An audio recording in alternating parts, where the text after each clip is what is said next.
kita berdoa. Kasih karunia bagi kamu sekalian dan damai sejahtera dari Bapa di sorga, di dalam anaknya Yesus Kristus Tuhan kita. Amin. Firman Tuhan yang menyapa kita di pagi hari ini dari 1 Yohanes pasal 3 ayat 23. Demikian firman Tuhan. Dan inilah perintahnya itu, supaya kita percaya akan nama Yesus Kristus anaknya, dan supaya kita saling mengasihi sesuai dengan perintah yang diberikan Kristus kepada kita. Demikian firman Tuhan. Pemirsa Saroha, setiap orang yang sudah mengaku Yesus sebagai Tuhan dan Juru Selamatnya tentunya sudah melalui baptisan kudus. Lalu dia sudah menjadi otomatis terikat dengan hukum-hukum kepatuhan, hukum-hukum kepatutan dan kesetiaan kepada Yesus Kristus dengan melaksanakan segala perintah-perintahnya.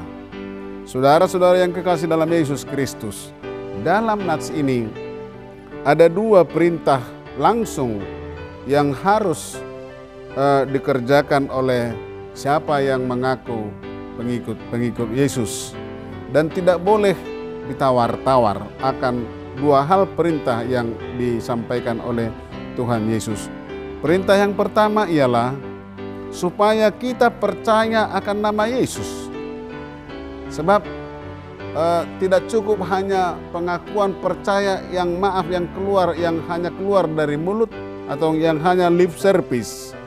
Kalau hanya mengaku percaya, Yakobus bilang iblis pun mengaku percaya kepada Yesus. Tetapi tidak cukup hanya narasi-narasi pengakuan, walau itu memang juga penting.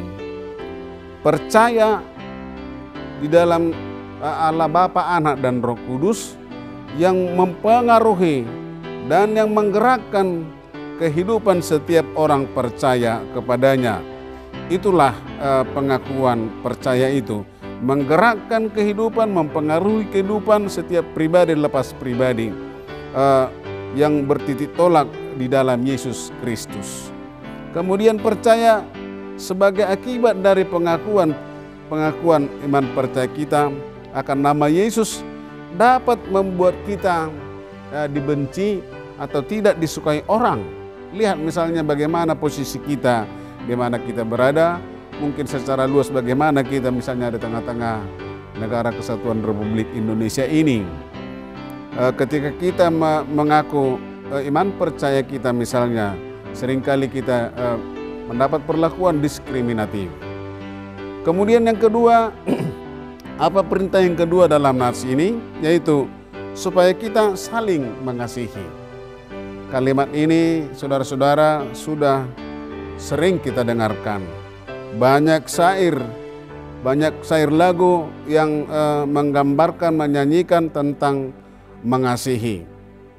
Kita sering misalnya melantunkan lagu Aku Mengasihi Engkau Yesus, tentang bagaimana mengasihi itu. Lalu pertanyaannya, apakah cukup dengan syair atau narasi lagu pujian dengan kita menyanyikan mengasihi itu? Sama sekali tidak cukup hanya melalui nyanyi pujian atau narasi-narasi tentang kasih. Tetapi supaya kita saling mengasihi lebih kepada perbuatan atau lebih kepada pengorbanan. Sama seperti ketika Allah mengasihi kita orang berdosa dengan mengorbankan anaknya yang tunggal Yesus Kristus mati di kayu salib. Nah, itulah landasan, itulah dasar bagaimana setiap kita pribadi lepas pribadi orang Kristen pengikut Yesus mau berkorban terhadap saudara-saudaranya, terhadap temannya. Oleh karena itu, pemirsa Saroha, perbuatan yang mendorong tanpa pamrih dan bukan balas jasa, itulah mengasihi. Oleh karena itu, berkorban untuk orang lain adalah sesuatu yang harus dijalankan, yang harus diteladani orang Kristen bagaimana Yesus berkorban untuk kita. Tuhan Yesus memberkati.